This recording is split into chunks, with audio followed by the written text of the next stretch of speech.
Okay, Okay, so yeah, I'm I, here with you. I would like to introduce, my side of the industry to you with AGF and our people. For y'all watching right now, this is Blair Greene, and uh, I say the head of USA Grappling and NCGA, National Collegiate Grappling Association, and we just need to talk more. You and I were talking on the phone earlier, but we decided we need to talk more consistently to just put the word out more about the NCGA, right? So Absolutely. where are we at with college grappling? Tell them what you're doing, what you've done so far, and what the guys have done, and where we're headed. Absolutely. First, just giving you guys introduction. So, my name is Blair Greene. I'm the executive director of USA Grappling. Brandon and I have been working in the AGF, been working together for several years. Done an excellent job of helping us build world team trials and world team qualifiers. We are literally sending out today people to our senior team to Serbia to go compete for this would be our fourth consecutive senior world team Nogi grappling championship. We also this year have our first youth team traveling to Loutraki, Greece, to compete at the UWW Youth and Veterans World Championship. We've got some of the best young athletes in the world, and that's because of the hard work and the community of AGF. So we're happy to have that. If you want to know more about USA Grappling and what we do, the service that we provide, we're a nonprofit and we create opportunities, provide a safe environment for people to be on the mat. That's it. That's what we do. We're not a tournament company or any of that kind of stuff. We're literally just here to make sure that it's a safe environment for people. We provide insurance and all of this kind of stuff to everybody that's involved with our sports. So that's what that is. In addition to that, I'm the executive director of the newly formed National Collegiate Grappling Association, and this is one of the most exciting things that we couldn't be more proud to be involved with to help be a steward in again growing our sport and creating opportunities for people. So some of you may have been saying, I know that Brandon has been posting quite a bit about some of the colleges and universities that are coming online with us right now. We've got everything under the sun, SEC guys, University of Florida, Alabama, all this kind of stuff, West Coast Conference, UCLA, USC, Cal State Northridge, which I was just on with their coach, who's a great friend and a former USA team member. He's a John Jock Machado black belt. He's legit as they come. They had 200 people come out this year for grappling, for jujitsu at Cal State Northridge. 200 people, This right? is for So the local club on that university, right? this is jujitsu on Cal State Northridge's campus. Now, which is a great segue. So, Brandon, the whole way that the genesis of all of this stuff was Eric was over there coaching and started the program there. And he said, "Hey, coach, I used to coach him in his wrestling." And he's like, "Hey, coach, some of the guys would like to do some tournaments for the college." And he says, "But we need a governing body." And this is, and he just said, "I just happen to know the guy." So 4 years ago, we went over to Cal State Northridge and we created a relationship with that university through USA Grappling because we have insurance and licensing and all of that kind of stuff, governance. And we went over there and we helped them do the first tournament, which was fantastic, right? And so we've done that tournament. Started out as Matador Madness. We've done it for the last 3 years, and it's UC Berkeley, Cal State Northridge, UCLA, USC, UCSD San Diego, Cal Poly Pomona, Cal State San Bernardino, a lot of the Southern California contingent of colleges that have programs. Well, the kids are having a phenomenal time at that. The level of fun and competition is through the roof. And I tell you, if you haven't competed on a team sport, it's one of the most exciting things that happens. It changes the dynamics of everything because, I right, mean, in they a come in duel, fully no geed out in their school uniform, and it's a different vibe than just a regular jiu-jitsu tournament. it's a completely different vibe. And again, so what happens, right? And for those of you who haven't done it, I just want to break it down for you so that you get it, right? What happens is you're representing your school. It's the same thing like when you represent the United States. It's no longer just an individual tournament. You are there as a representative of something, right? When you make Team USA, you are representing the United States. We have a code of conduct. You gotta be a steward. You gotta be a positive representative of what we do in our country and in the sport, right? You're representing your friends, your family, and the whole country. That same thing applies when you put on that rashi of UCLA or Cal State Northridge or UC Berkeley or any of these schools. You're no longer just representing yourself. You're representing your university. You're representing your team, and you're going out and you're representing the stuff that you've learned, right, in those practices. So that changes the dynamic, Brandon. It is so much fun. And again, I'm telling you, like, we had UC Berkeley and Cal State Northridge. Cal State Northridge has a very, very solid program. Like I said, they had 200 people coming out now. UC Berkeley came down with 13 athletes, and they were taking it down to the last two matches of the tournament. It's an individually ran tournament with a team score, right? We had a belt on the line. Cal State Northridge had won it, and it could not have been any tighter. And then like the whole tension of that room is like people are like, oh snap, what's going to happen? The parents are in the stands and all this. It's that exact thing, that exact excitement you get from a basketball game or a football game, except it's our sport. And that's like, I really don't, I talk a lot, but I don't have the words to really let people know what that is, you know? Well, So and that's that's how it phenomenal. started, and that's what we're doing. That's phenomenal. Now, I mean, you sent me a list yesterday that I could have scrolled down for 20 seconds to see all the names of the big colleges from all the major states and universities. And so where do you see NCGA now and in the future? What we're doing here to kind of explain to some of the people. I mean, a lot of the people I deal with are parents and young adults that are either in a university or the kids going to university. And as a jiu-jitsu dad myself and a person that's in the game, our kid has to either switch over to wrestling to get a scholarship and go pursue, wrestling in a university that way, or just not be able to use jiu-jitsu as a academic resource. So everyone's like, are we able to, is it really starting? Is it, are these clubs backing it? What does that mean that these universities are backing it? Yeah, Is there conferences? Is there, national titles, all-American status, that kind of stuff? yeah. So I tell you, I love the Sands. It's so stupid. You're all too young to know about it, but Bruce Springsteen, the boss, said you can't start a fire without a spark, right? And what we've got going right now is we've got about 20 plus schools that have already completed all of their paperwork, right? Because with the NCGA, it is a proper college sport, right? And that extends to everything from club sports to athletic departments, right? And so there are athletic department sponsored teams right now that are paid coaches, paid athletes. When I say paid, everything is covered for them, right? They go to tournaments, all of that kind of stuff is covered. For most of the universities, clubs are a rec sport, which means that they're predominantly not funded by the athletic department or school. For those people, we're creating an opportunity to have your sport as an official college sport. Part of what that means is you have academic standards. You have to be enrolled in that school. You have to have a 2.0 to be able to compete the same way you would have in your high school competition team, right? With football or wrestling or any of those kind of things. So those things are important. We have about another 50 schools right now that are in the onboarding process, completing all their paperwork, getting the sign offs from the college. Yes, you can uniforms, all of this kind of stuff, right? There's a lot of like very grown up adult stuff with licensing Yeah. that has to happen.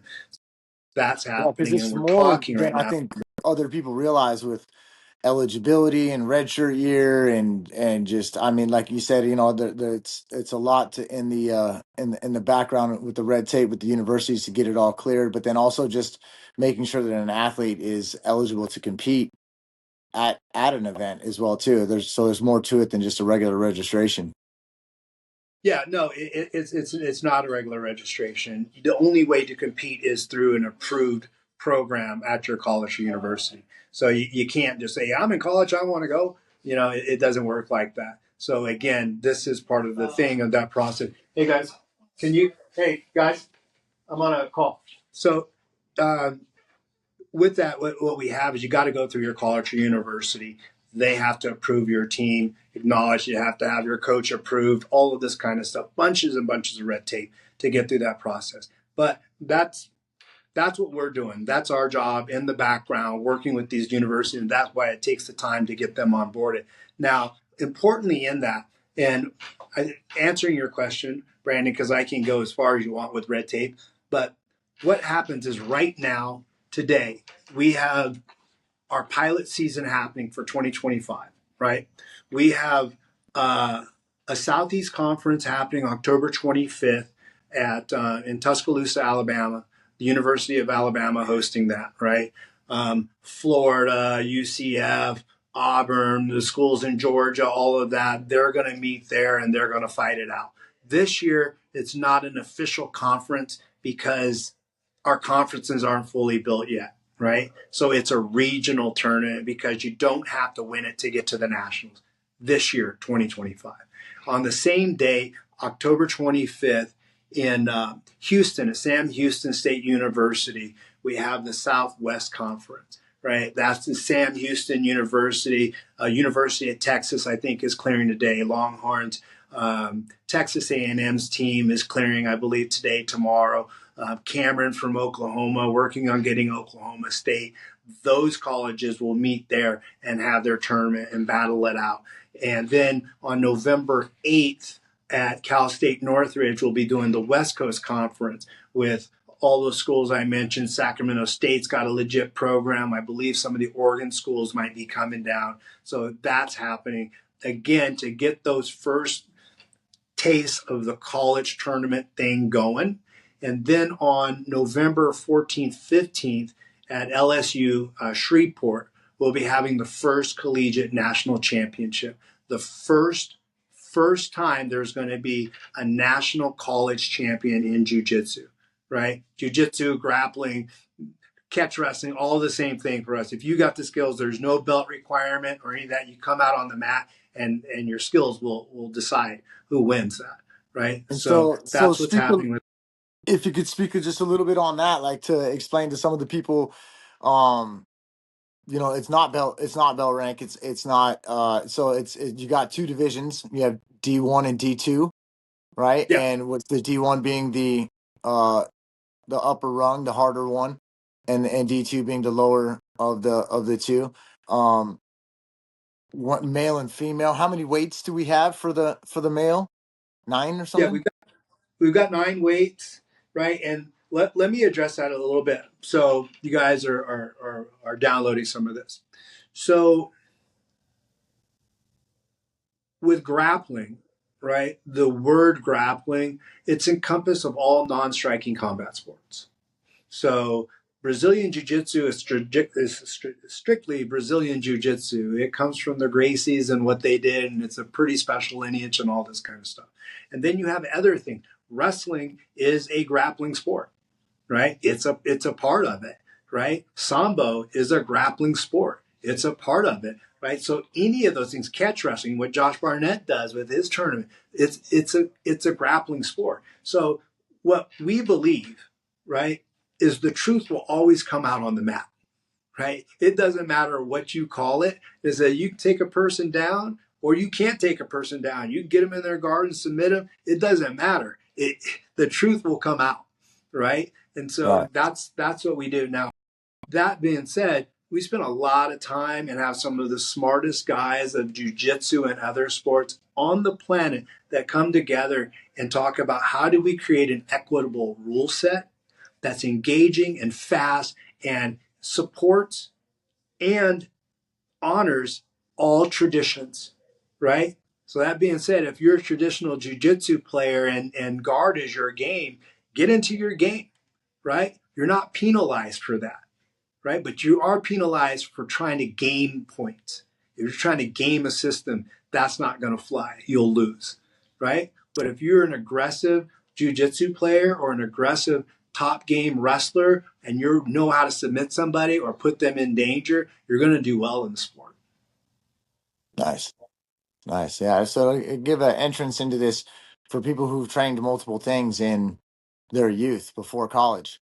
So if they've Yeah, trained judo, if they've trained wrestling, if they trained jujitsu, and if they MMA, whatever, if the people have been exposed to whatever yeah, grappling, yeah, they can use it. So yeah. that's pretty cool. So I'll go on a little bit further on specifics with it.